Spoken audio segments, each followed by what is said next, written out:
Olá, boa noite, tudo bem? Estou aqui tentando convidar a Larissa para entrar.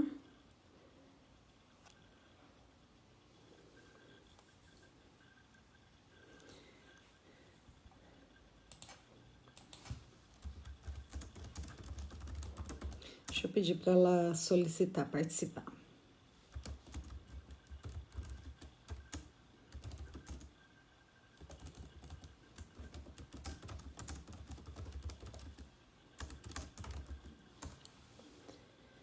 O áudio tá bom?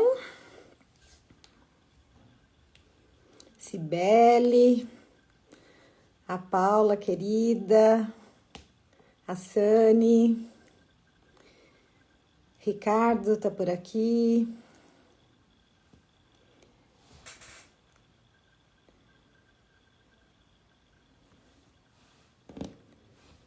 Pronto, deixa eu chamar aqui a Lari.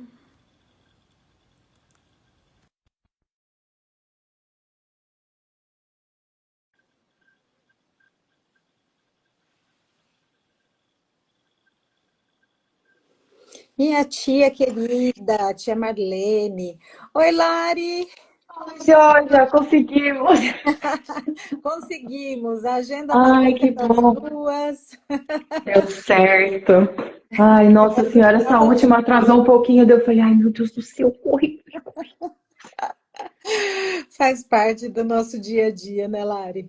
Exatamente. É, Ainda bem que deu. que legal, o pessoal está entrando. Esse tema é muito legal, né? É importante, Jorge. Eu queria até dar parabéns para você por ter pensado e se disponibilizado.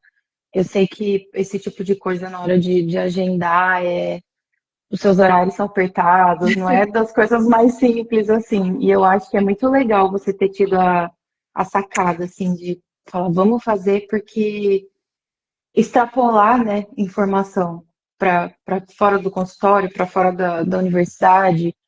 Eu acho que é muito importante a gente levar informação e informação baseada em evidência, né? Não qualquer Sim, uma. porque a gente está vendo aí muita desinformação, né, Lari?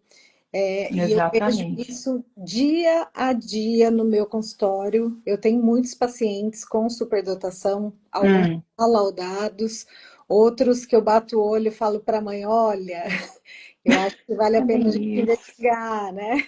Uhum, Mas assim, e eu recebo também muitas crianças com diagnóstico errado de TDAH, de autismo. E aí a gente precisa, né, entender como conduzir essa criança, porque assim, você exato. acho que até mais do que eu, você deve ter conhecimento dessa indústria de laudos que a gente está vivendo, né? Então eu pego Uhum. crianças que vêm com laudos de TDAH e autismo com uma visita na psicóloga, na neuro, né? Então eu acho Meu, possível e assim que pode prejudicar a vida com certeza. então Você rotula aquela criança é é e então erroneamente. por isso que é um tema importantíssimo para a gente conversar, né? A Uhum. não sabe, bom, assim, eu tô vendo que tem bastante gente que acho que segue a Lária, a neuroinfância. E falo, quem é essa Geórgia, né? Eu vou falar rapidamente, eu sou pediatra, eu sigo a linha integrativa, sou advogada também, então eu faço essas. Hoje eu fico mais na medicina, na parte do direito eu estou só em perícia, e na perícia eu vejo também muitas coisas assim relacionadas a laudos, né? De crianças atípicas. É, e eu não sabia o motivo, né? Por que que isso era tão intenso depois que eu me casei com o Ricardo, que tem superdotação também, ele que me abriu muito a cabeça em relação a isso, porque eu comecei a entender por que que uma criança superdotada, quando ela é mal conduzida, a repercussão que isso traz na vida dela, né? E Exato. E foi ele que encontrou a Lari aqui em São José, foi o Ricardo, que ele falou, não, né, meu filho Bernardo, ele é paciente da Lari, ela está acompanhando ele, né, fazendo todos os testes. Meu filho está com 15 anos, então assim, eu vivencio a superdotação dentro da minha casa e com os meus pacientes. Então, Uhum. a gente tem que falar sobre isso desde o dia que a gente se conheceu, né, Lara? Eu falei, a gente Foi, tem que fazer uma live e trazer esse assunto para as pessoas, né? foi. E eu queria que você se apresentasse, contasse um pouco para as pessoas por que que você escolheu a neuropsicologia, como isso aconteceu na sua vida. Assim, desde a graduação, nunca pensei em fazer outra coisa. Aí eu lembro até, tem até uma coisa que eu acho que faz um link com o que a gente vai falar depois, mas eu lembro que na época, eu acho que era 2007, por aí, eu falei que no último dia de aula, a professora reuniu todo mundo e falou assim: ah, e aí, gente, que área vocês vão querer seguir? Aí, é psicanálise, TCC. Eu falei, eu queria neuropsicologia infantil. E acho que não era muito, ninguém pesquisava ainda, não era muito, era muito novo, né? E aí ela riu de mim. Ela riu e falou: só isso? Tem nada mais específico, não? E aí eu fiquei pensando, eu falei, nossa, será que eu tô viajando? Mas eu realmente nunca quis outra coisa. Eu sempre gostei de cérebro e de criança. Eu falei, como é que eu consigo unir os dois? E Uhum. aí eu descobri que tinha. Eu falei, então dá.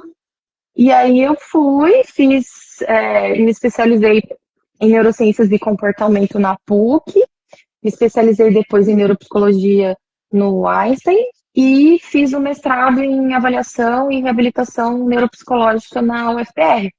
E lá na UFPR foi que eu comecei a entrar mais em contato com as altas habilidades e com a superdotação, porque a gente tinha lá no Lab Neuro, chamava CAPAS, que era o Centro de Atenção à Precocidade Intelectual e Altas Habilidades.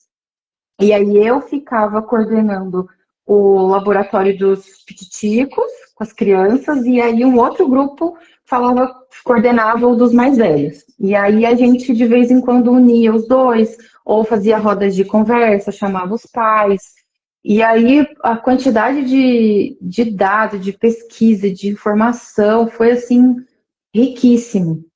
Então, aí que eu comecei a estudar mais e gostei, e hoje é assim, o meu principal foco no consultório é realmente os pequenos com altas habilidades de superdotação e os precoces, né? Uhum. Na primeira infância. Ah, que legal. Então, já que você entrou, né, no assunto, né, existe uma confusão grande, né, que eu percebo, assim, né, existe diferença entre superdotação e altas habilidades, o que é um, o que é outro. Os pais sempre chegam com essa dúvida, né? Uhum. Eu acho que é uma dúvida que muita gente tem, até assim médicos mesmo, eu percebo que É, não entendem, né? uhum. Então, conta pra gente um pouquinho, Lari, se tem. É confuso mesmo, Jorge.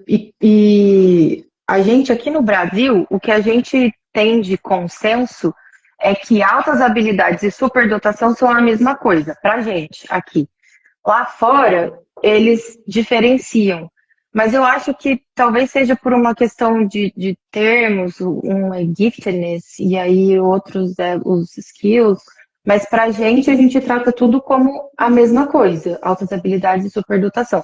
Eu já vi gente na internet falando que uma coisa é uma coisa, outra coisa, mas se a gente for olhar para os maiores pesquisadores e quem produz realmente ciência e nessa área das altas habilidades, a professora Vecher, a professora Nakano, elas e a Rochelle também, a doutora Rochelle Paes Fonseca, eles falam que aqui o consenso é que é a mesma coisa.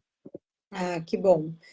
É que bom trazer isso, né? Porque tem muita confusão em relação a isso, né? Uhum, Por exemplo, pacientes no consultório que assim não tem laudo, mas os pais chegam, ele tem altas habilidades porque sabe tocar vários instrumentos, né? Por exemplo. uhum, E assim, eu sempre falo, olha, tudo bem, tem gente que tem dom para música, né?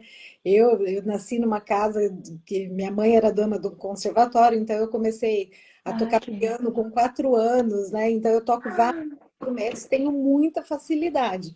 Então eu falo, pode ser um dom mesmo e não estar relacionado ali com a superdotação, mas também pode ser um dos sinais da superdotação e para a gente prestar um pouquinho mais de atenção exatamente. nas crianças, né? E assim, Exatamente. essa questão da neurodivergência, eu atendi um paciente, Lari, que ele chegou no pronto-socorro comigo, tinha ali, chegou porque ele tinha uma febre e uma dor de ouvido, né? E Uhum. eu vou trazer essa história para você depois me complementar com a sua experiência dessa sensibilidade que o superdotado tem. É um Uhum. menino que ele tinha um laudo de autismo, nível 1 de suporte, e uma superdotação. Ele tinha 7 para 8 anos, 7 anos e meio, quando ele passou comigo. E ele tinha um QI laudado de 137, com 7 anos. Tá. E o menino, assim, uma graça, né? Falava tudo, amava toda a questão do espaço, sabia tudo, né? Me fez um monte de perguntas que eu não sabia responder. E aí os pais estavam muito tensos, pedindo, né, para que eu liberasse a entrada da avó e da babá. E eu falei, olha, aqui a sala é muito pequenininha, como que eu vou fazer isso, né? Não cabe todo mundo aqui dentro. Ela falou, doutora, ele vai te bater. Ele vai te bater, porque ele, desde um ano, nenhum médico consegue examinar ele, a gente precisa ficar em 4 em cima dele, mesmo assim é difícil, né? E eu tenho, assim, uma regra comigo, como pediatra, que eu não examino criança contida. Não, não deixo ninguém, eu vou explicando, vou conversando, né? E a coisa sempre flui. E com esse menino, o nome dele é Enzo, ele é até paciente do consultório hoje. Eu falei para ele, né? Falei, Enzo, você veio aqui porque você está com febre, com dor de ouvido. Eu não examino criança com ninguém segurando. Se você deixar a tia te examinar, a tia vai te dar o remédio e você vai embora para casa com o remédio. Senão, você vai voltar para sua casa com dor de ouvido e com febre. Daí ele me olhou meio desconfiado, né? Daí eu falei, vamos só nós dois ali na maca, papai e mamãe vão ficar aqui e eu vou te explicar o que eu tenho que fazer. Se você deixar, eu faço, se não, esse é o nosso trato, tudo bem? Ele meio desconfiado, mas topou. Eu sei que eu levei ali de meia hora, 40 minutos para examinar. E aí, assim, eu explicava para ele tudo o que eu estava fazendo, mostrava todos os instrumentos, ele fazia e depois eu fazia nele. Resumindo todo o quadro, eu examinei ele da cabeça aos pés e vi até a fimose que nunca ninguém tinha visto. Nossa. E assim, uma hipersensibilidade, que é muito característica da criança que tem superdotação, ou Uhum. a neurotípica como É. um todo. E quando nós voltamos, a mãe estava em prantos, né? Porque ela falou, doutora, faz 6 anos que só da gente pensar em ir até o pronto-socorro, ao médico, coletar exame, todo mundo entra num estresse tão grande, né? Que assim, a gente sofre, acho que até mais que ele. E aí eu É. para ele e falou assim, Enzo, você gostou dessa doutora, né? Aí ele, no auge da sabedoria dele, ele falou uma frase que ecoa na minha cabeça sempre que eu vou atender uma criança. Ele falou assim: mamãe, ela foi a primeira que me respeitou. Olha. Olha a sensação que ele tinha, que era de ser Exato. respeitado. E assim, no tempo dele, eu consegui fazer tudo. E é uma criança que compreendia tudo que eu estava falando. Então, trazendo essa história, né? Hoje eles são meus pacientes, né? A família toda. Ah, com certeza. Como é que abandona? Mas assim, esse respeito mesmo pelo paciente, que eu acho que infelizmente são poucos os pediatras, né, que têm essa paciência, que têm Isso. esse jeito. Mas assim, eu vejo o quanto de estresse que uma criança com superdotação, principalmente, que tem uma compreensão maior de tudo e uma hipersensibilidade, o quanto ela sofre não só com isso, esse é um exemplo, mas assim, É, em tudo, é né? geral, E exatamente. você tem experiências assim com crianças que têm essa rigidez comportamental, essa hipersensibilidade, é comum mesmo no superdotado? Sem dúvida. E na verdade é assim o que mais aparece. Chega e aí, assim, a criança chega primeiro os pais, né? Porque o meu paciente mesmo chega só depois. Mas assim, chega o pai e ele traz o sintoma, traz a queixa. E aí é sempre a criança é o problema. Então, tipo, esse seu paciente, né? Ele virou ao longo dos anos a criança problema porque ele já era famoso, não, isso não vai acontecer, ele só vai contigo. E a gente acaba não tendo o olhar e a sensibilidade para tentar entender o porquê daquilo, né? Então, geralmente chega, ou é a rigidez de comportamento, ou é uma criança que é intolerante à frustração, ou ele é desafiador, ele discute, ele questiona os professores. E, na verdade, o que está acontecendo é realmente isso: é busca de sentido. Ele não é que ele é questionador porque ele é uma criança problema, ou ele é opositor só pela oposição. Ele quer saber o porquê. É uma criança que tem um raciocínio crítico. Então, assim, ele não vai aceitar o que estão falando para ele só porque falaram para ele que sim, só porque é o professor que falou para ele. Ele quer entender por que que aquilo está sendo dito. Tá, mas por que que é isso? E aí o professor muitas vezes se vê numa posição de ameaça, é uma posição desconfortável, né? É, A gente tá na é, universidade e sabe que não é muito agradável a gente ser questionada e posta à prova ali. Então, eu acho que a grande maioria do- dos docentes mesmo, eu acho que a gente, sociedade, a gente não está pronto para lidar com essas crianças, a gente não sabe como lidar, a gente não entende o que é, então a gente rotula e aí é o que eu estava falando, chega aqui, sentam e expõe a queixa e a criança problema. E quando a gente vai olhar, e aí a importância da gente fazer uma anamnese bem feita, né? E saber o que a gente está procurando, porque se a gente não sabe o que é altas habilidades, o que é a superdotação, é muito fácil da gente ouvir e falar assim, ah, Todd, aham. daqui, toma aqui, pode ir, TDAH. Preciso nem. E a gente não acaba não sabendo onde procurar, não sabe do que se trata, não, acaba não fazendo as perguntas certas. Eu acho que é por isso que eu falei, comecei falando para você que isso que você está fazendo é muito importante, Georgia, e que você continue, porque a gente precisa da visibilidade e para além do senso comum, né? Entender a necessidade real dessas crianças e conscientizar mesmo. Eu não sei, né? Eu sempre brinco com o Ricardo, né? Porque eu tenho assim, eu convivo com o Ricardo, que tem uma superdotação, a Lari conhece, né? Ele até brinca que vocês desafiam ele no final É, da sessão. E o Ricardo, ele com 7 anos, ele leu a Enciclopédia Britânica inteira 2 vezes. Ele teve um problema de saúde que ele precisou ficar na cama. E assim, é claro que a gente está falando aí em 1978, 79. Então, assim, ninguém, se hoje a gente não está preparado para isso, naquela exatamente. época, muito menos. Mas eu vejo porque assim, muita gente pensa em superdotação e associa o Sheldon, né? Aquele geninho, que eu acho que é o grande erro das pessoas, porque assim, até temos alguns perfis, né, Uhum. que tem ali um QI, eu não gosto muito do QI, mas assim, enfim, que tem assim um raciocínio mais matemático, né, tem todas aquelas questões de sensibilidade, de germofobia e tal.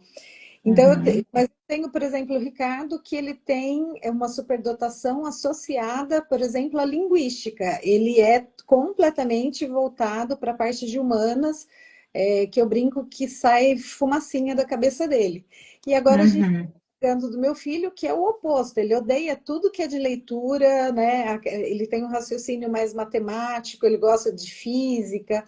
Então, e cada um tem a sua particularidade. Eu acho que é Exato. isso que é importante a gente falar. Eu tenho um pacientinho que é um fofo, um fofo. Ele está com 4 anos.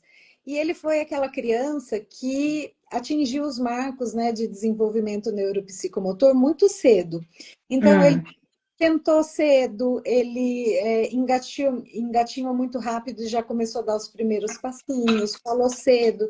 Então, tudo isso me chamava a atenção. Eu falei para a mãe, olha, vamos observar com carinho, vamos, né, vamos olhar, porque eu acho que ele tem uma superdotação e vamos ver como que ele vai desenrolando. E ele chegou aos 3 anos, ele falava para mim todos os dinossauros de tudo, aqueles nomes, né? E me corrigia quando eu errava, lógico. E eu falei para ela, falei, acho que vale a pena você investigar. E ela fez a última consulta, ela voltou, ela falou, Georgia, você tinha razão, né? Realmente ele tem. Eu falei, então, agora a gente sabe, vamos conduzir, né? Exato. Vamos conduzir, porque o superdotado ele se perde. É por isso que ele tem essa dificuldade de diagnóstico, porque o superdotado ele gosta de uma determinada coisa e o que não interessa, ele vai para Nárnia, não é assim? Exatamente. E é onde ele é confundido com o TDAH, por exemplo. Exato. Né? É muito parecido, né? É muito fácil da gente. Acho que o Ricardo tinha colocado aqui, tudo que parece com quando tem um martelo, tudo que parece prego é martelado. É isso! É exatamente isso, porque chegou aqui, pareceu. E aí, o que acho que é importante a gente diferenciar, porque como tem muita coisa parecida, por exemplo, as hipersensibilidades, elas também podem aparecer no TDAH, né? Essa questão do comportamento que parece um pouco mais desafiador, um pouco mais de se opor, também acontece no TDAH. A questão da desatenção também acontece no TDAH. Tá, mas e aí? Como é que a gente separa uma coisa da outra, né? A gente precisa. Por isso que é importante a gente entender com quem a gente está lidando. Por quê? Ele está distraído porque está repetitivo? Porque é o que você falou, ele às vezes pega na primeira que a professora falou, ele não precisa ouvir 25 vezes a mesma coisa, ele não precisa fazer 200 exercícios iguais para ele conseguir fixar. Já fixou e ele sabe disso. Ou ele não precisa nem fazer nenhum. Ele pode ficar com a cabeça baixa a aula toda e ele vai gravar. Então, e se a gente fala de criança menor, é um pouco mais complicado, porque como que você vai explicar para essa criança que ela não pode levantar, ela não pode fazer outra coisa, ela não pode desenhar na carteira dela ou no caderno, porque ela já aprendeu e que ela precisa ficar olhando e aceitando aquilo passivamente. Eles são muito questionadores e críticos, eles não vão aceitar. Então, e não quer dizer que uma coisa necessariamente exclua a outra, né? Pode ser que a criança tenha as altas habilidades e tenha uma dupla excepcionalidade ou com o TEA ou com o TDAH. Mas o que, no meu ponto de vista, o que a chave para diferenciar, por exemplo, os sintomas de atenção. Se a criança está desatenta, ela é incapaz de prestar atenção ou ela escolhe se desengajar daquela tarefa porque aquilo ficou monótono ou porque aquilo não faz sentido para ela? Porque a gente sabe que um dos anéis do Renzulli para que a gente tenha a superdotação às altas habilidades é um super foco naquele tema de interesse. Então a criança mergulha no tema de interesse dela. Agora, se a gente tem uma dificuldade, por exemplo, de função executiva, é uma criança mais rígida, menos flexível, uma criança impulsiva, que não consegue barrar aqueles comportamentos que não são desejados por meio, aí a gente pode pensar numa questão da dupla excepcionalidade, mas a gente precisa estar atento no porquê de tudo, né? Essa hipersensibilidade, por exemplo, sensorial, ela está vindo do TDAH, ela está vindo... Tem um pititico aqui, ele tá com 3 anos. E também os marcos da psicomotores todos muito muito precoces. Era assim, um bebezinho pitititico que agachava, levantava sozinho, girava, girava, girava, saía andando. E até hoje, tá com 3 e pouco, vai fazer 4. E parece que a gente conversa, assim, eu e a mãe, a gente fala que parece que o mundo é pouco para ele. Uhum. Então, ele precisa de muito estímulo para se sentir satisfeito. E aí tem um teórico, Jorge, se eu tiver, que eu gosto desse assunto, então eu vou. Vai falando que tá Você ótimo. me interrompe, tá? Se você quiser. Daí tem um teórico, é um polonês, o Dabrowski, ele fala das hiperexcitações, né, dos superdotados. E ele fala que tem em algumas áreas. Pode ser psicomotora, pode ser imaginativa, intelectual, emocional. É a criança que sente muito, aquela criança que transborda. Você fala para ela uma palavra que você estava brincando e ela, você me ofendeu. A imaginativa é uma criança muito criativa, a intelectual, que é aquele perfil acadêmico, o Sheldon, O Sheldon. mais fácil de aparecer, mas tem a motora e a sensorial. E aí, nesse caso desse paciente, ele sempre foi muito fora da curva na motricidade. O QI, eu acho que não chegou. Quando fizeram, não fui eu que fiz a avaliação, mas quando fizeram, eu acho que não passou de 130 na ação R. Ficou ali naquela faixa do intervalo de confiança. 120, 120 e tantos. E aí, se a gente pega essa definição muito rígida, né, do que tem que ser, não foi, não passou de 130, então não é. Mas e toda essa habilidade que ele tem com a motricidade, a gente ignora, a gente fala que não, é igual. E é uma criança que na escola, por exemplo, a gente sempre tem que conversar, porque não consegue parar quieto. Senta de uma forma diferente, senta em W, não consegue colocar o pezinho para baixo. Mas é tudo sensorial. Ele precisa se regular. Então ele precisa. Ele tá pulando de lugares muito altos. E a gente fica com medo. Ele não consegue assistir televisão parada, ele assiste TV pulando. Ele anda na ponta do pé. Então são perfis que confundem muito. E se a gente não souber, vai falar, ele tem um TEA com um TDAH, porque ele não para quieto, porque ele anda na ponta do pé. Sim. Mas por que ele não para quieto? Ele tá naquele limiar, né, que confunde. E assim, é muito triste, Lari, eu recebo muitos pacientes, porque assim, o superdotado, ele tem uma predisposição a ter quadros alérgicos. Estão estudando isso ainda, mas assim, é uma constatação que a gente vê. Então, pelo fato de eu ser pneumologista pediátrica, talvez eu veja mais, né? O pessoal fala, nossa, mas você tem contato com um monte de superdotado? Você não está exagerando? Eu falo, olha, é que eles são alérgicos, né? Então, É o viés. então a minha amostra ela é um pouco maior por causa disso.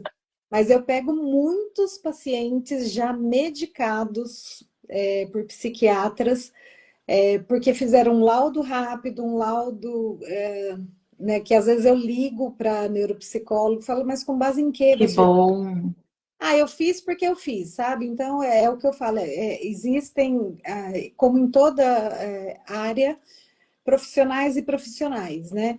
Então, assim, eu questiono quando eu vejo, porque assim, eu tô vendo, eu vejo criança que ela tá ali babando com uma medicação que está, sabe, paralisando o cérebro dela, todas as conexões, né, que ela poderia fazer naquela vida, e alguém entrou lá e tesourou, né? Então, assim, eu eu compro essa briga com a família, eu falo, vai parar de tomar e a gente vai conduzir, eu vou achar outra pessoa para te ajudar, porque assim, eu acho que é um crime fazer isso com a criança. É um Eu crime. concordo.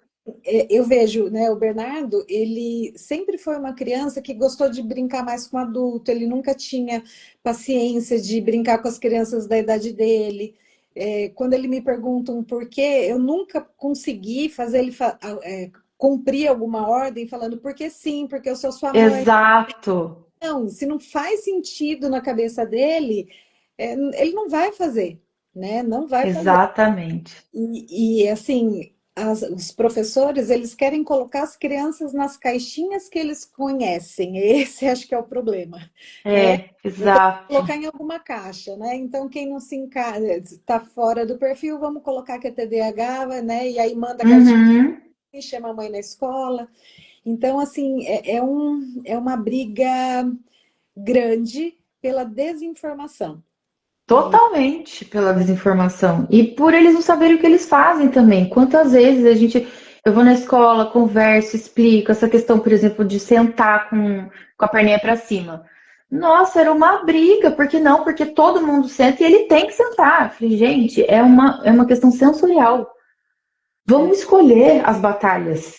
Isso vai fazer tanta diferença assim para ele. É dolorido ter que colocar a perna para baixo.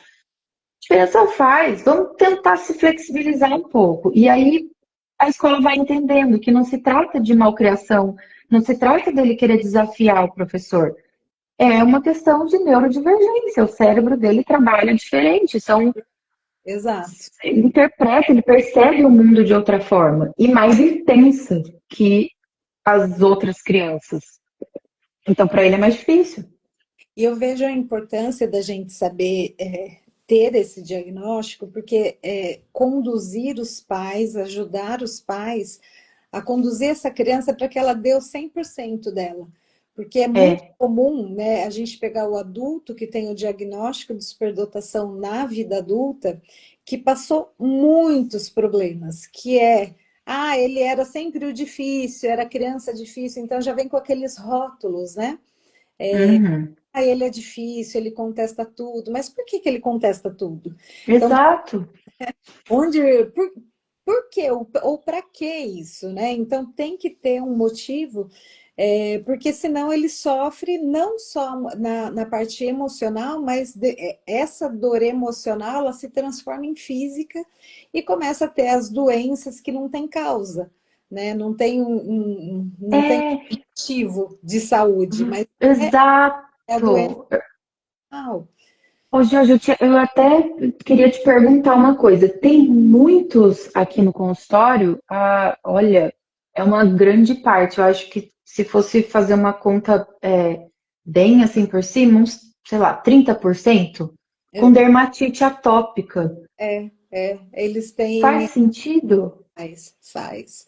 Faz sim, porque a gente tem um eixo, né, que a gente hoje conhece muito bem, que começou a se estudar isso, o eixo cérebro-intestino.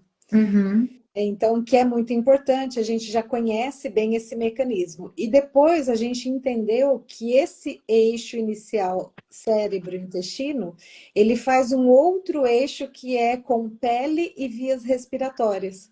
Entendi.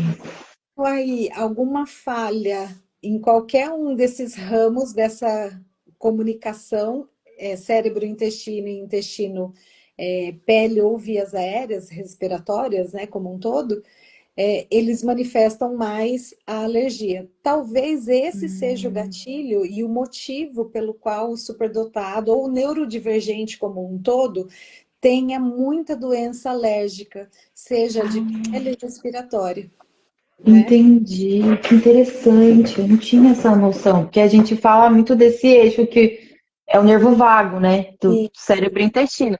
Mas a relação com a pele eu não tinha, não sabia disso. Que legal. interessante que eu dou aula para o terceiro ano de medicina, né, de pediatria.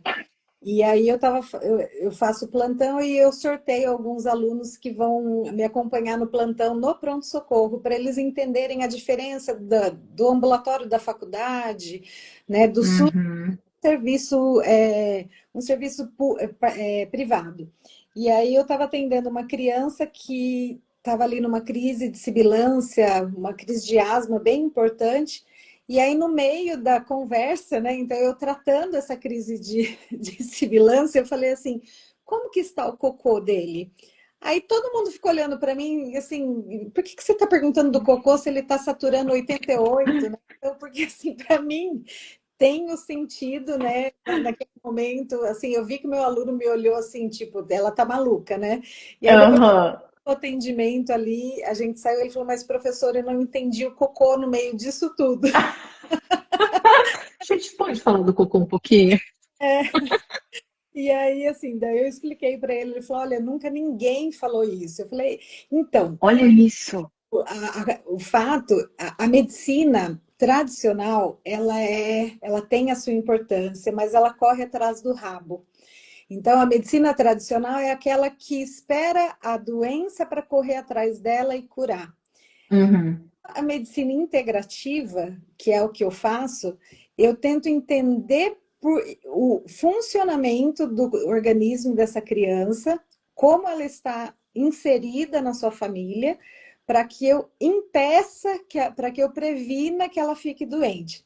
E hoje eu estou desenvolvendo uma tese, eu com as minhas maluquices, de que a vida centenária ela começa na pediatria. Né? E a gente está tendo cada vez mais uma porção de pacientes neurodivergentes que a gente precisa entender como que funciona, por que é diferente. E não só ficar correndo atrás do rabo, Exato. que é o que a gente vê, né? Então, assim, eu sou aquela voz que clama no deserto, eu levo pedrada de todo lado, mas eu não estou nem aí. Eu sigo aqui fazendo a minha pediatria, né, integrativa. Uhum. Querido Jorge, queridíssimo esse neuropediatra, ele é de 74, ele é maravilhoso, foi meu professor, tudo que eu sei de autismo, de neurologia, eu aprendi com ele. Jorge, bem-vindo, eu tô morrendo de saudade de você, viu? É meu xará ainda por cima. Que legal. Mas assim, então a gente tem que entender como que funciona o organismo, né, dessa criança que ela é neurodivergente, para que eu possa, como pediatra, acompanhar a evolução dela. Né? Uhum. Se eu não entendo que ele funciona diferente, eu não vou conseguir cuidar. Eu vou ficar correndo atrás do rabo sempre. Exatamente. E é Então, a mesma coisa com o cérebro. é, Se a gente não sabe que é um cérebro que trabalha de forma diferente, a gente continua carimbando errado e falando que é qualquer outra coisa a não ser o que realmente é. E aí tem as consequências, né? A gente, esses dias eu estava lendo, né, sobre, e tem uma teoria que é muito interessante, que eles falam que o cérebro dessas crianças, eles falaram que é um pensamento arborizado, né? Então, uhum, que não existe uma neurogênese maior, mas existe uma sinaptogênese maior. Então, os neurônios eles fazem mais conexões do que um cérebro neurotípico, né?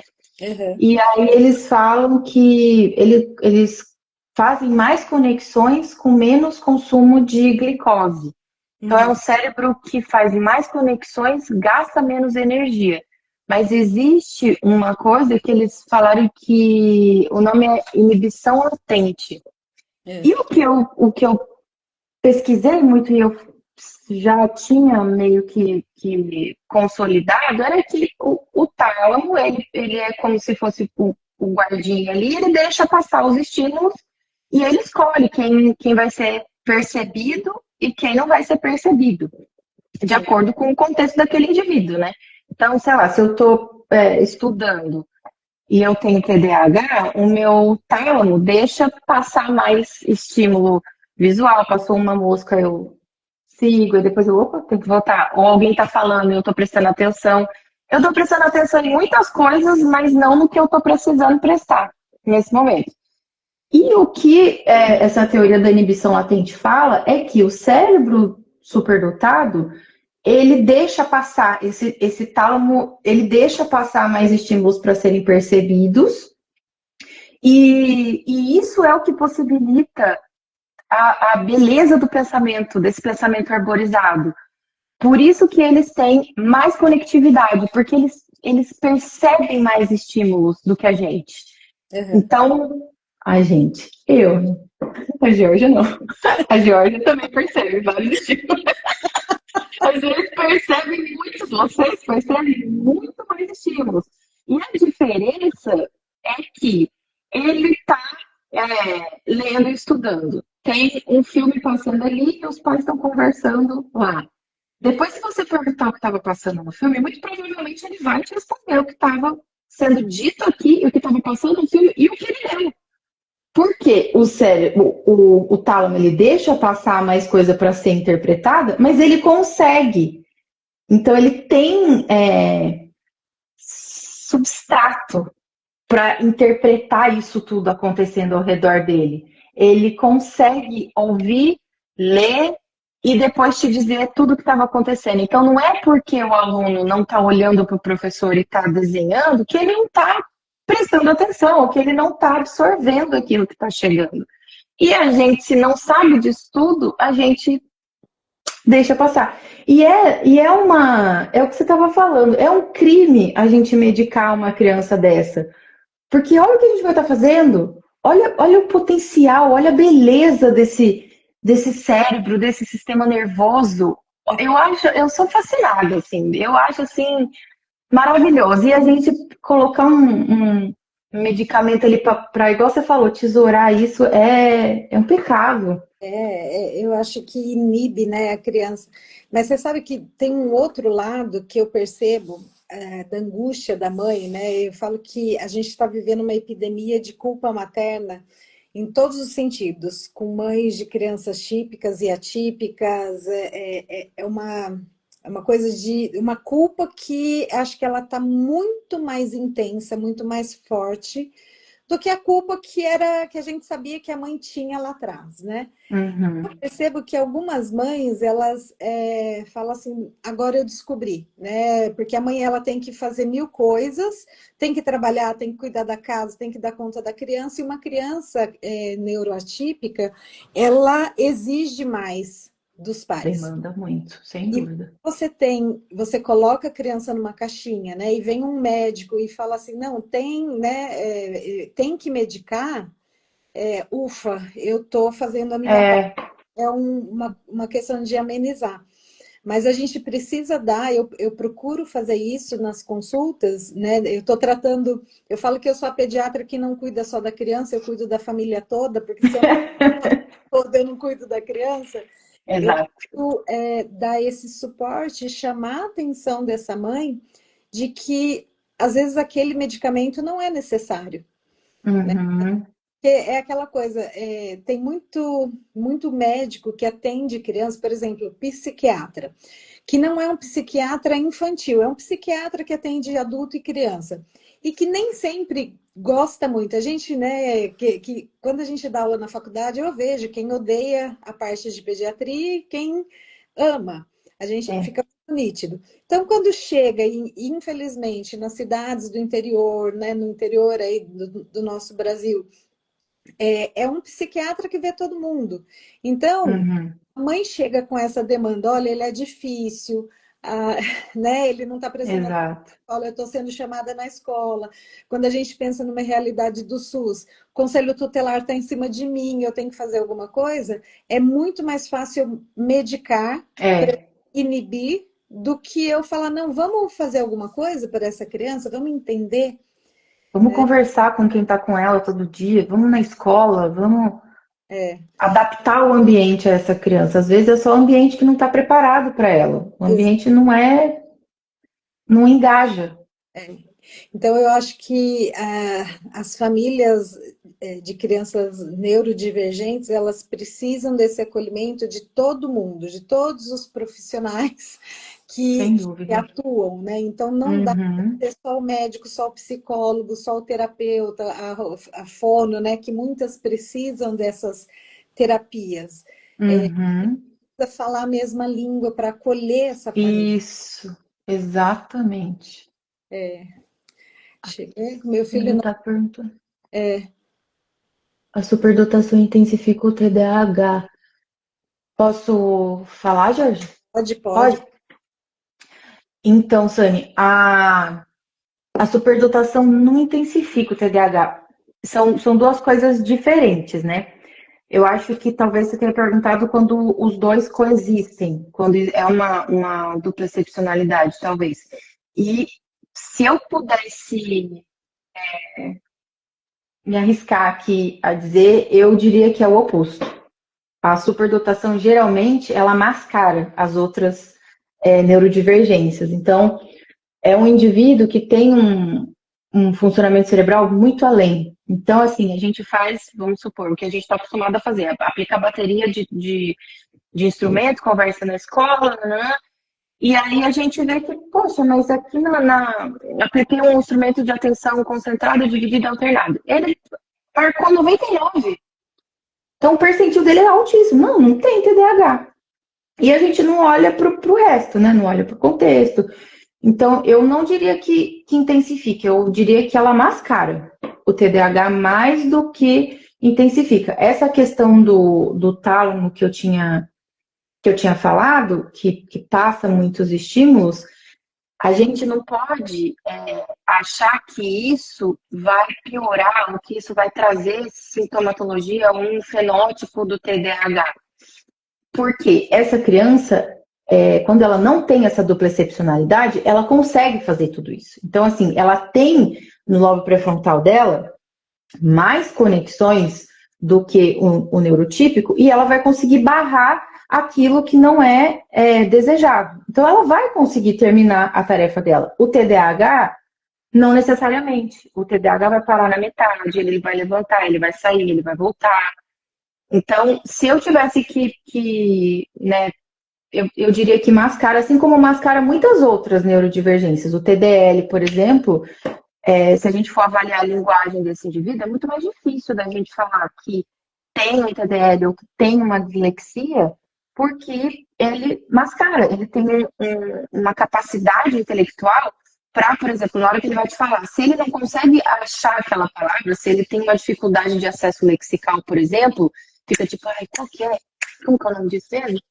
Ele vai te explicar o que ele está querendo dizer, e ele vai falar. Ou ele vai falar um sinônimo. E para você perceber que essa criança ela tem uma dificuldade de acesso lexical? Aí você tem que estar muito. E aí tem essa questão que a Georgia falou da gente falar a mesma língua, é muito interessante e muito importante, porque se a gente. Vamos supor, eu não sou fono e não sou foniatra. Então, se eu identifico isso, um problema com a linguagem, eu encaminho para quem está apto. Só que se eu encaminhar para uma pessoa que não sabe o que são as altas habilidades, ela não vai perceber que essa criança tem um problema na linguagem. Porque ela fala, não conseguiu. Não explicou aqui, tá bom, tá. Então, eu acho que tem esse problema também de mascarar. E por isso que a gente tem que a gente é tipo um detetive mesmo, tem que ir escarafunchando e olhar, qualquer discrepância tem que chamar a atenção. É verdade, é verdade. Tem duas perguntas que eu acho que a gente pode tentar responder, eu acho que é legal você falar sobre isso, Lari. Primeiro que a Cibele perguntou lá em cima se a superdotação ela é genética, e segundo que a Ana, minha prima, Ana Flávia, bem-vinda, queridona, está perguntando a partir de quantos anos a criança pode ser considerada, né, com superdotação. E a Gabriela Munhoz, estava falando que foi um desastre, né, o que aconteceu, em 10 minutos foi laudada e já entrou com a Ritalina. É lamentável isso, né? Exatamente. A primeira pergunta era da genética, né, Georgia? Uhum. Tem uma alta herdabilidade. Assim como os outros transtornos de neurodesenvolvimento, tem uma alta herdabilidade genética. Isso não significa que uma pessoa superdotada necessariamente vai ter um filho superdotado, e não significa que uma criança superdotada não possa ser filha de pais que são neurotípicos. Mas a gente sabe que tem uma alta herdabilidade. E a partir de quantos anos a gente pode considerar uma criança com alta habilidade de superdotação? É uma pergunta muito boa, porque lá no Lab Neuro, quando eu trabalhava com esses pititicos com altas habilidades, a gente não falava que eles tinham altas habilidades. A gente já pode avaliar, a partir dos 2 anos e meio, a gente consegue mensurar esse QI. Então já dá para dizer que tem um QI muito acima da média, uma capacidade intelectual muito além. Mas o que alguns teóricos falam é que a criança, até 5, 6 anos, ela deve ser nomeada como precoce intelectualmente. E aí, a partir dos 6 anos, a gente diz que realmente tem altas habilidades e superdotação. Então, quando chega o pedido para avaliar, por exemplo, uma criança na primeira infância, o que geralmente a gente quer saber pergunta, né, o porquê, qual que é a finalidade. Porque esse cérebro, ele está tão plástico ainda, e ele vai mudar tanto até os 6 anos, a depender da estimulação, a depender do ambiente, e eu não me entendo, não estou querendo dizer que uma coisa, ele tem um QI maior, ou ele tem a precocidade intelectual, e aí é o ambiente que vai definir se ele vai. Daí a gente cai de novo na questão da superdotação e das outras habilidades. O que é uma habilidade que a gente aprende, o que é herdado, o que é um dom. Mas é um cérebro muito plástico e que vai mudar muito, né? Ele ainda vai ser moldável. E aí, a partir dos 6 anos, a gente fala que essa criança, a gente pode começar a correr atrás dos direitos dela, né? Ela entra na política de educação especial. E aí é quando a gente aplica o outro teste, o RISC, e aí a gente pode realmente bater o martelo e dizer que se trata de altas habilidades, superdotação ou não. Mas a gente sempre pega dados da primeira infância porque a precocidade é importantíssimo, né? É uma das questões que a gente considera na hora de dizer. Sim. A Cibele perguntou, né, os sinais que a gente deve se atentar. Eu acho que é uma coisa que eu sempre falo para as mães, né? Eu converso com mães do pronto-socorro, mães do consultório, né? Mas, por exemplo, as mães que eu percebo alguma coisa que estão no pronto-socorro, eu sempre falo, olha, leva essa questão, porque assim, às vezes com 10 minutos que eu tô com a criança ali no consultório, no pronto-socorro, eu já consigo ver que tem alguma coisa de diferente, né? Porque assim, a criança entra no consultório, eu já estou observando todos os gestos, o comportamento, né? Então ali eu já consigo, a minha luzinha, a minha lanterninha já acende. Mas assim, Uhum. atingir os marcos precocemente é um dos sinais que a gente percebe. Uhum. O hiperfoco, né? Por exemplo, meu filho, desde pequenininho, ele tem um hiperfoco em medicina. E assim, o pai, o Gustavo, o pai dele, ele é juiz, né? E assim, todo mundo na família dele ou é juiz ou promotor. E é claro, tem aquele sonho de, meu filho, meu único filho também. Ai, é mesmo. Mas eu me lembro estudando, porque eu entrei na faculdade de medicina, o Bernardo era bebê ainda, eu era advogada, né? Daí, quando ele nasceu, ele teve um problema de saúde, e eu me lembro de estar estudando para a faculdade, e ele com 3, 4 anos, ele tinha um livrinho que chamava Anatomia de Boris, né? Então, assim, era a história do menininho contando sobre os órgãos dele. E aí eu estava estudando, ele falava, mamãe, o que você está vendo hoje, né? E eu estava estudando, sei lá, o estômago. Ele abria no estômago e ficava do meu lado estudando. Oh. E aí eu falava assim, tá, né? E aí ele sempre teve esse hiperfoco em medicina e futebol, é uma coisa que sempre esteve presente na vida dele. Minha casa é igual uma loja de bola, porque ele é alucinado por bola. Ele falou bola e Olha. gol antes de falar em mamãe e papai, ele tinha 9 meses, e ele é alucinado por bola e alucinado por medicina. Então ele faz 15 anos agora no sábado, e ele fica assim. Ele chega, ele já sabe suturar. Ele, quando tinha 11 anos, ele me fez ensinar ele a dar ponto, né? Porque ele fala, mãe, eu quero aprender. E não sobra uma linha na minha casa, porque ele pega todas as linhas e fica lá treinando e assiste vídeo. Ele sabe dar ponto de cirurgião, que eu não fiz Nossa. cirurgia, não sei. E eu me lembro ele com 8 anos, olha como é o hiperfoco. Ele foi participar de um campeonato de futsal, e era o primeiro campeonato que ele ia ganhar ali um troféu, que tinha essa questão de ganhar uma medalha, um troféu. E aí eles ganharam o jogo, e quando acabou o jogo, tinha um jogo de futsal feminino entre a premiação e o final do jogo dele. E uma menina de 15 anos ali, ela teve uma parada cardíaca no jogo. Ele olhou para mim e falou: mamãe, vai lá ajudar. Eu falei: não, filho, deve ter, né? Deve ter. Querido, vocês vão dar um jeito. E ele foi comigo. E quando a gente chegou lá, todo mundo estava igual uma barata tonta, né? Porque ninguém sabe o que fazer e tal. Daí eu comecei a fazer a reanimação. Eu falei: filho, vai com seu pai, porque é muito feio você ver uma pessoa em parada cardíaca, né? E ele falou: não, mãe, eu quero ficar com você, com 8 anos. Eu falei: o que que eu faço agora, né? Eu falei: então, assim, fica com o celular e você vai falando para a mamãe. Quando der qualquer múltiplo de 2, você me avisa, porque a mamãe tem que trocar.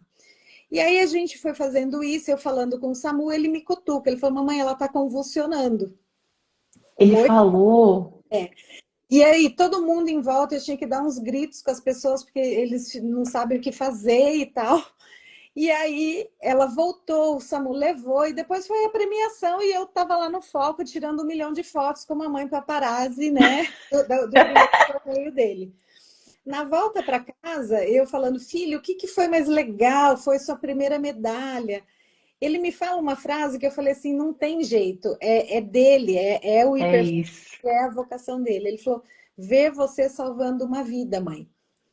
Então, e toda vez que a gente conversa, né, quando eu chegava do hospital, ele falava: quantas vidas você salvou hoje? Oh, Então, você vê que é o foco dele.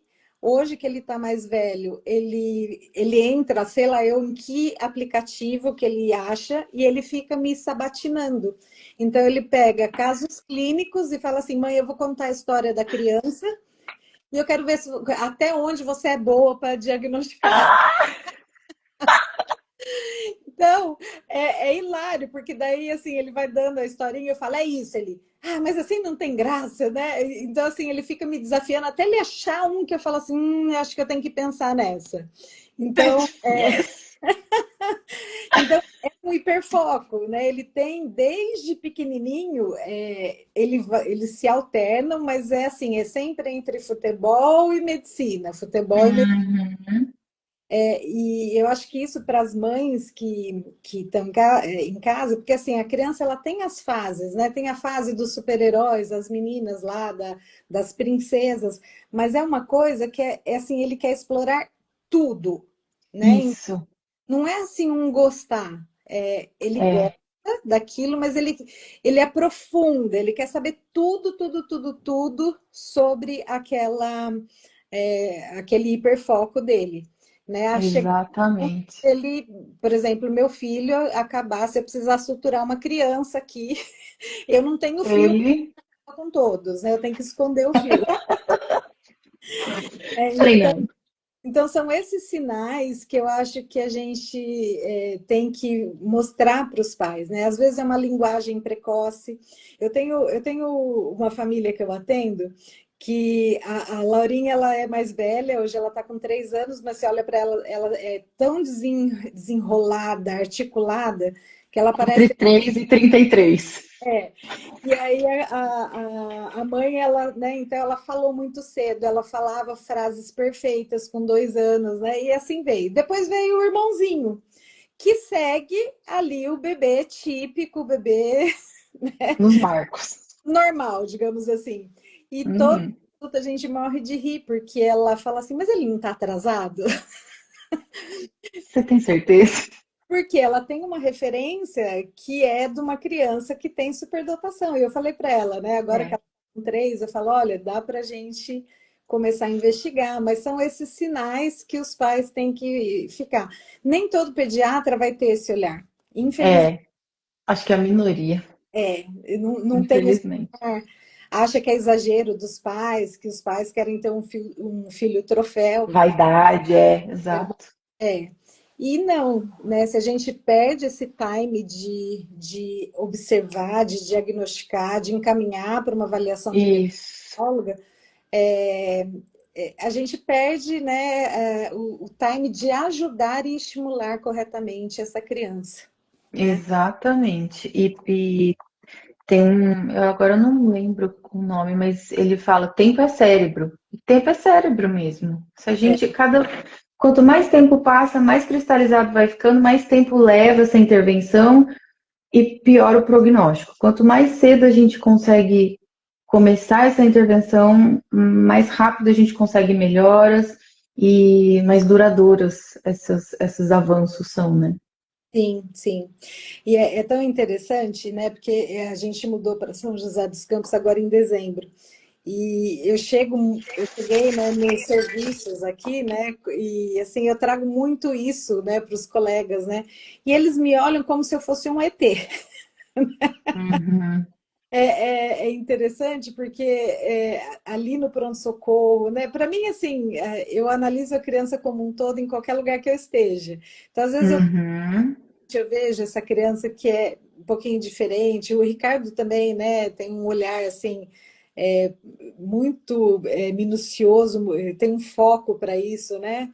E, e assim, eu percebo que as pessoas não estão preparadas para isso, né? Não estão. exato. E geralmente quando a- chega e apresenta queixa, às vezes a gente suscita, né? Aí fala, mas não tem nenhum caso na família, não tem.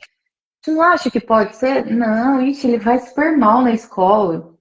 Não é só isso, uma coisa tem a ver com a outra, mas é o que é o senso comum, né? Então, hoje o que se acredita é aquilo, é o Sheldon e é só um tipo de inteligência, né? Que é acadêmica, mas a gente pode ter, igual você estava falando, pode ser uma criança é, com altas habilidades na motricidade. A gente precisa entender que para a gente dizer que se trata de altas habilidades ou de superdotação, o que a gente tem de consenso hoje é que essa criança precisa ter uma habilidade acima da média em qualquer área do desenvolvimento.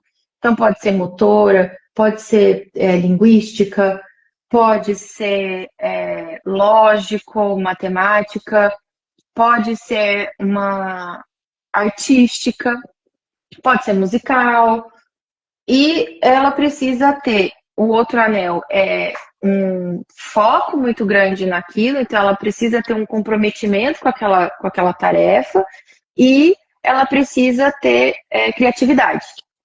E aí a gente vai muito a gente vai de encontro com um modelo que fala que não basta a inteligência, é a capacidade de resolver problemas. Então, não basta aquela criança ter uma habilidade acima da média e aí depois ela não ter flexibilidade, porque o berço da criatividade é a flexibilidade. Então, essa criança ela não consegue aplicar isso que ela tem.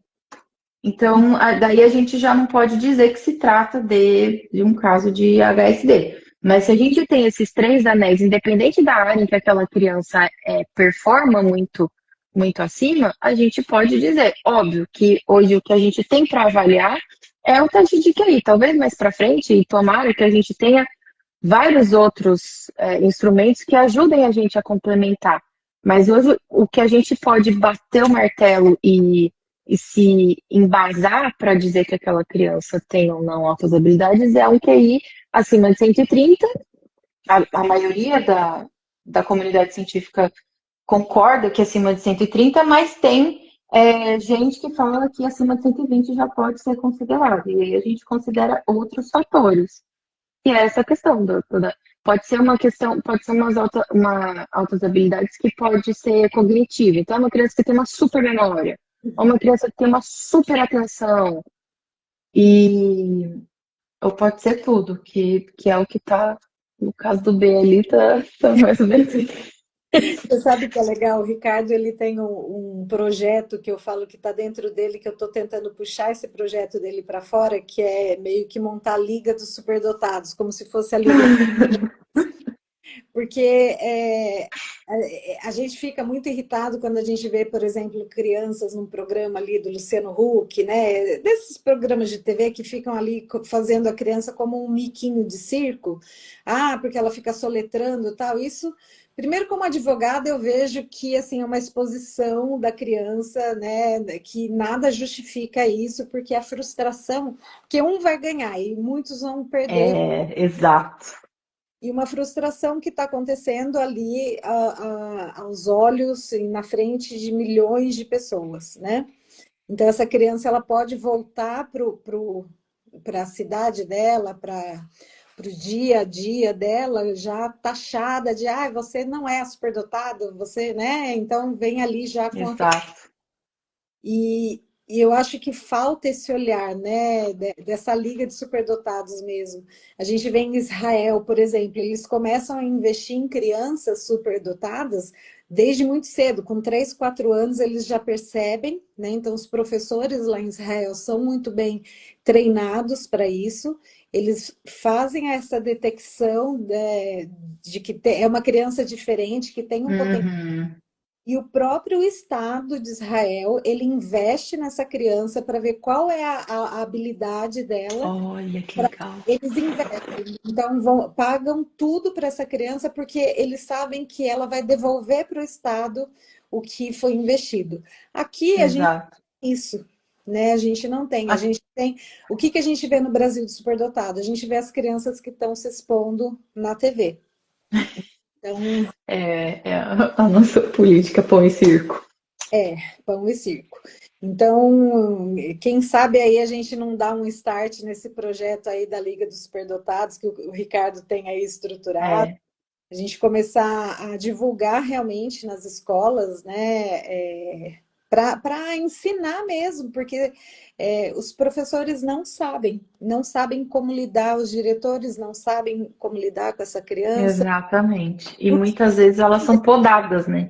e os É, pais ficam perdidos nisso tudo, né? Eles estão ali, os pais, eu acredito em quem? Na professora que fala que tem TDAH, é, neuropsicóloga que fala que não, no pediatra que fala que eu estou querendo ter uma criança troféu, no neuro que quer medicar, ou no psiquiatra que quer né, medicar. Então, pô, exatamente. é o samba do crioulo doido, literalmente, né? Então tá cada um falando uma língua. Quem sabe Exato. a gente não tem aí uma. Essa live aqui não é um start para a gente começar esse projeto. É isso aí. Já tem mãe aqui falando assim, ideia maravilhosa, bora lá, né? Bora É, atrás disso, né? Porque realmente as crianças sofrem, né? Acho que a Lari vê bastante é. isso, né? Você está ali Uhum, mais próxima, com mais frequência, você vê com mais frequência as crianças, né? E uhum. você percebe as dores que ela traz, né? E é um perfil muito, muito diverso, porque a grande maioria eles são muito perfeccionistas, né? Eles não querem errar, eles não gostam de errar. E isso traz sofrimento, porque é uma autocrítica imensa, como se já não bastasse o resto do mundo tentando enfiar eles numa caixinha, como se não bastasse a professora falar, por favor, não fala agora, porque não dá resposta, porque o fulano ainda não aprendeu. Eles não são estimulados a serem diferentes, a florescerem. É raro a gente encontrar, né? Escola que até assim é uma questão, não é nem uma culpa de ninguém, mas é que realmente é uma falta de preparo, né? Não dá para estimular tanto, falta. E aí eu acho como se isso já não fosse cruel o suficiente, eles têm isso dentro deles, né? O errar é muito ruim, eu não sou bom o suficiente. Hoje mesmo eu falo isso porque tá muito fresco assim na minha memória, sabe? Eu tava com uma pititica, acho que 5 anos. E a gente estava conversando e ela começou a falar. E eu estava percebendo uma questão meio se falando mal de si mesma, sabe? Se colocando lá embaixo. E é uma criança assim que verbalmente é muito desenvolta. Então ela consegue verbalizar, ela consegue identificar os estados dela internos com muita habilidade. E ela coloca para fora. E eu comecei a ficar um pouco preocupada. Eu falei, mas qual que é o problema? Mas isso. Ah, não, porque vai ter uma apresentação e eu sou muito desengonçada. Sou É, muito desengonçada. Eu falei, por que você acha que você é muito desengonçada? Porque eu não consegui decorar um não sei o que. Ela é uma coisa super difícil, assim. Tipo, e ela já tá numa sala de crianças muito mais velhas que ela, e ela tá tirando de letra, só que ela esparrou com uma coisa que ela não consegue. E eles não estão acostumados a ter dificuldade a aprender é, nada, tudo sempre é fácil. Daí, quando tem um desafio, aí vem aquelas vozes, aquela autocrítica, e ela se colocando lá embaixo. Eu falei, tá, mas e se o que de pior pode acontecer? Ah, pode ser que eu erre. Eu falei, e se você errar? Eu não posso errar. Eu falei, nossa, olha que difícil para essa criança. É uma mochila muito pesada para ela carregar com 5 anos de idade. Todo mundo erra. É. Mas eles têm, né, essa cobrança, né?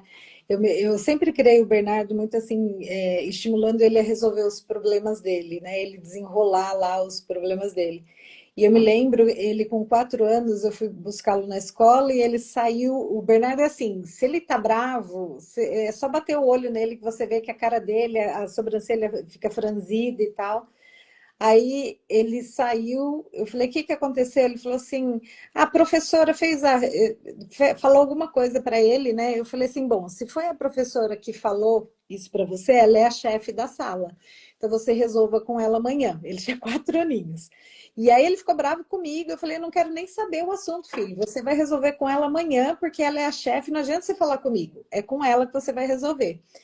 E aí ele ficou, daí chegou, almoçou e tal. No dia seguinte, a professora dele me ligou gargalhando, porque ele chegou com aquela cara de bravo.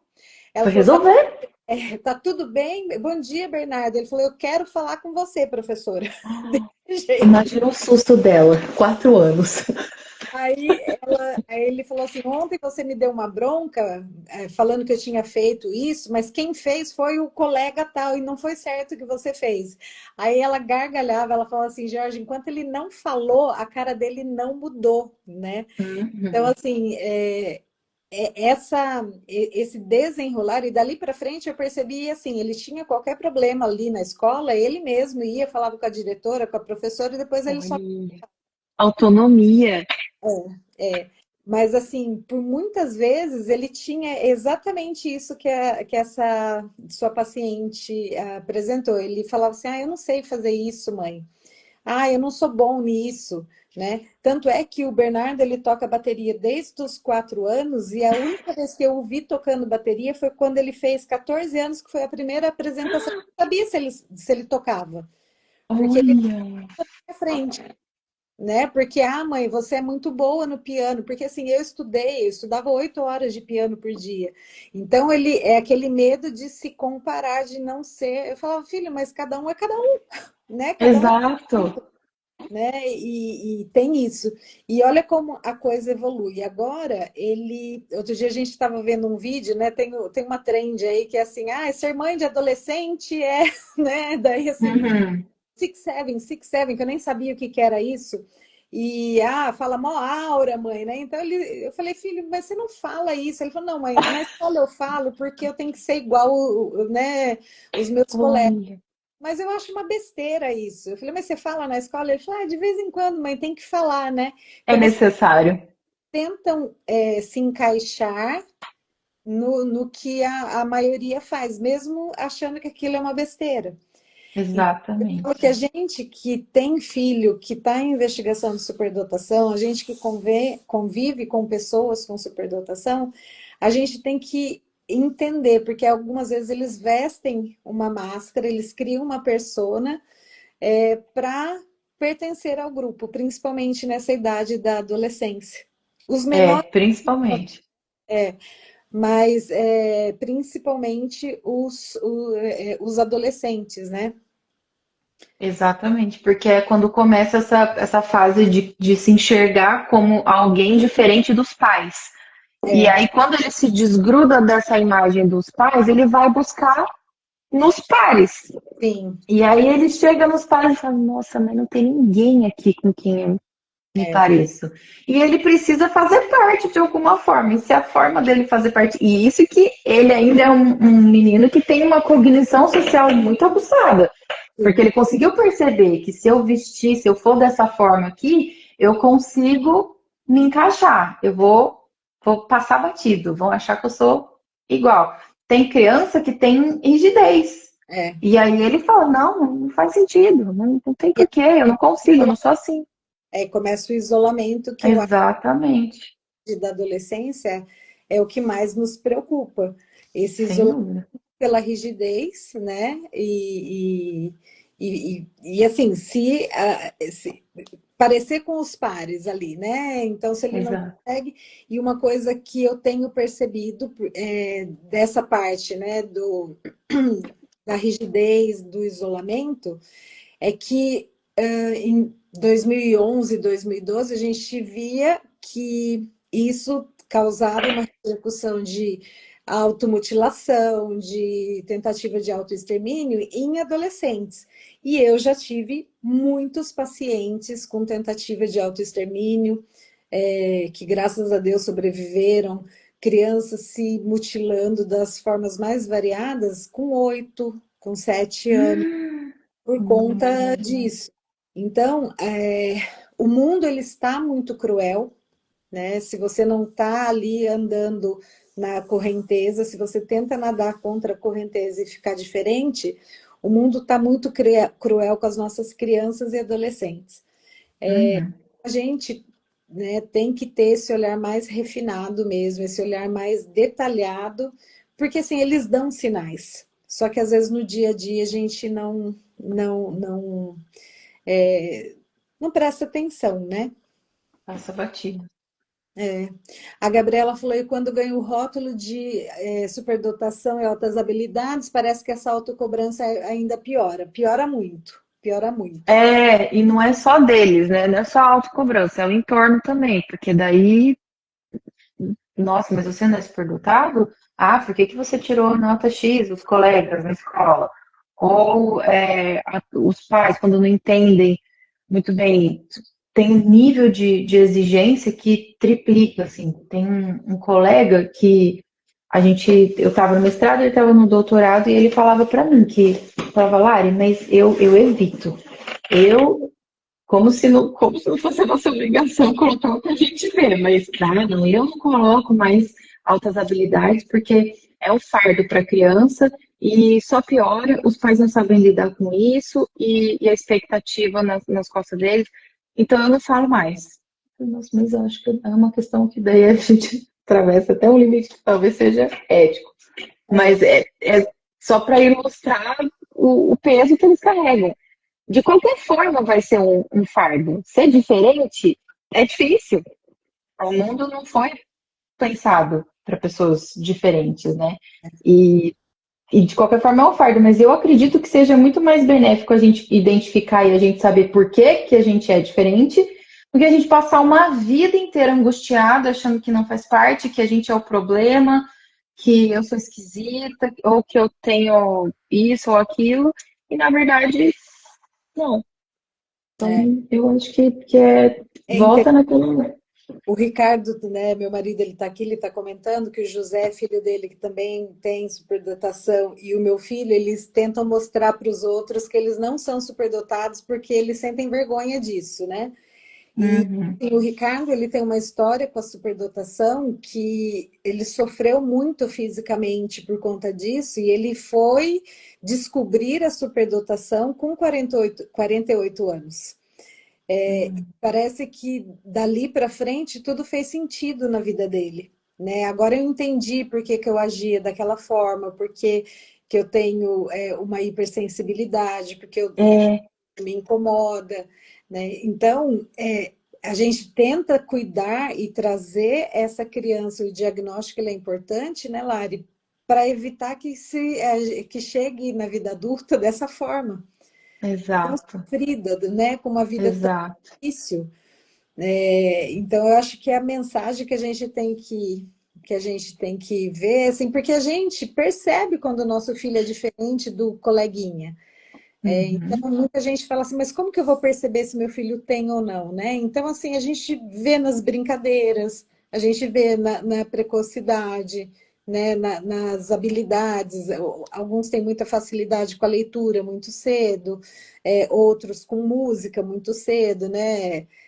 Então, assim, perceber, eu acho que a mãe, ela é a pessoa que mais conhece o filho.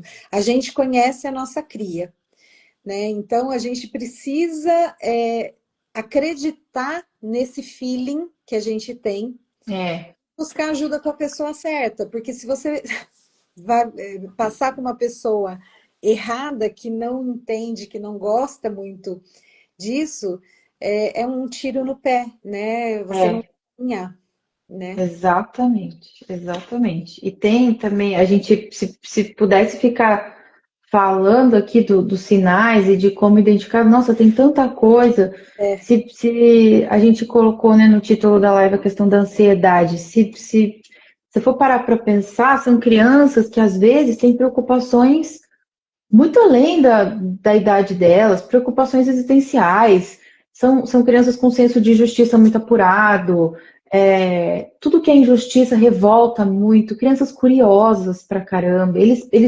buscam, têm sede de aprender. Então, por quê? Por quê? Ah, mas por que esse brinquedo não sei o quê? Nossa, que, meu Deus do céu, às vezes eu tenho que pegar porque eu não sei responder algumas coisas. Tá, mas tia, por que? Outro dia eles estavam brincando a gente montou uma pista de trem e aí eu tava lá com o trenzinho e peguei um posto de gasolina, que obviamente não era do Thomas e seus amigos do trem. E coloquei o posto de gasolina e falei, agora eles vão passar para abastecer. 3 anos. Tia, a gente vai colocar nos vagões, né? Aí eu falei, mas não, eles vão abastecer. Tia, são trens, tia. Tipo assim, querida, acorda, meu bem.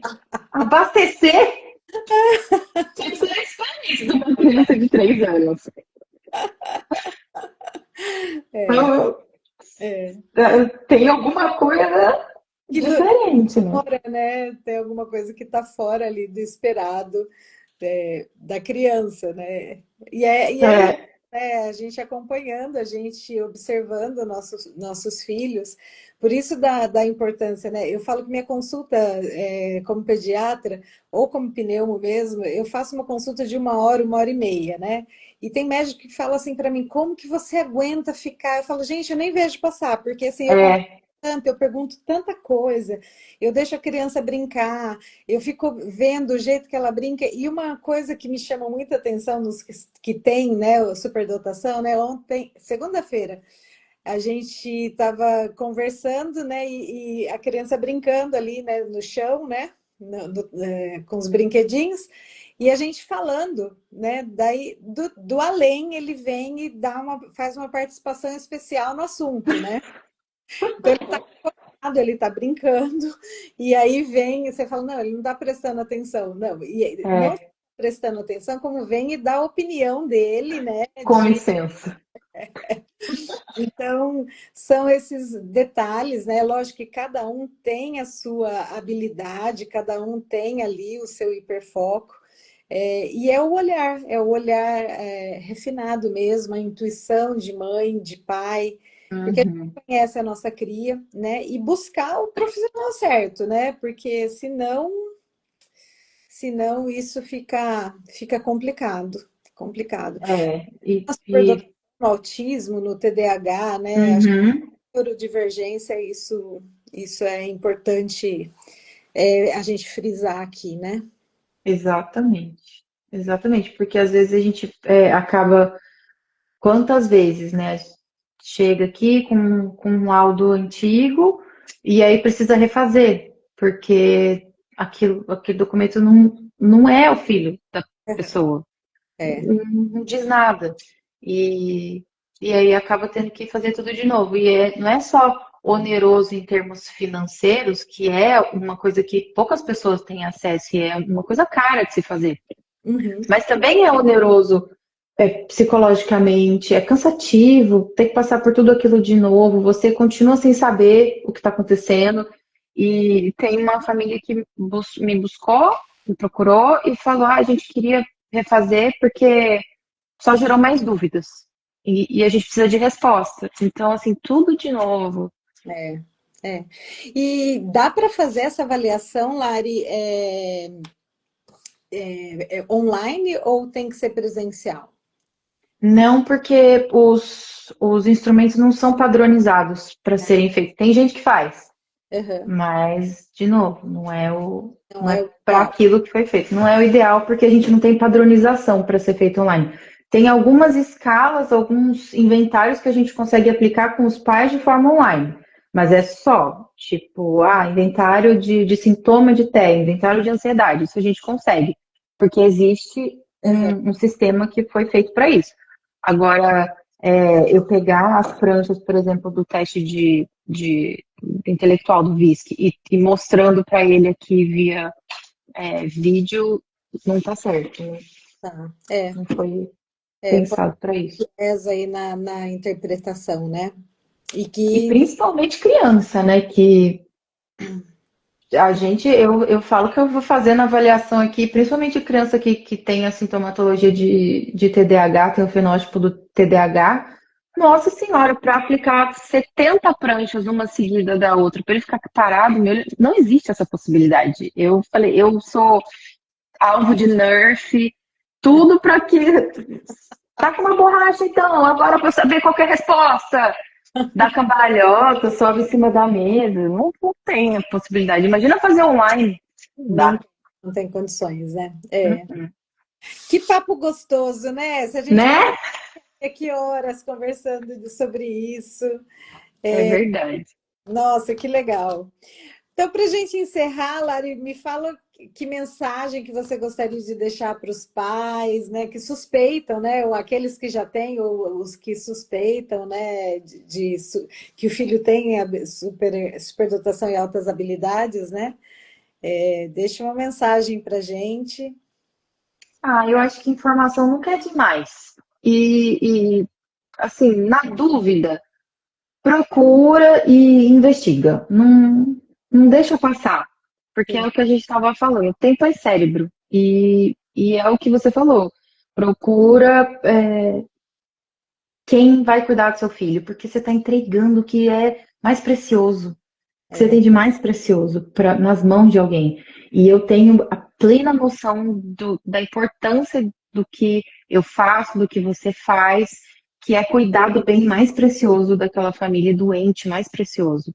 sim, Então, não procura alguém só porque tá hypado, porque tem milhares de seguidores, ou porque tá na moda. Ou vai procurar, procura formação, conversa com a pessoa, vê se você sentiu que aquela pessoa está fazendo aquilo porque ela gosta mesmo.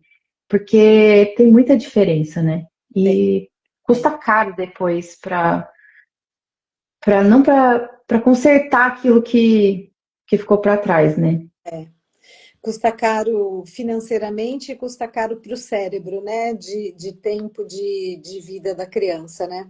Exatamente. A Jaque entrou, Jaque também é uma querida, Jaque também atua como neuropsicóloga. Que legal! Foi muito bacana, muita gente querida entrando, muita participação. O Ricardo está falando que tem que ter a parte 2.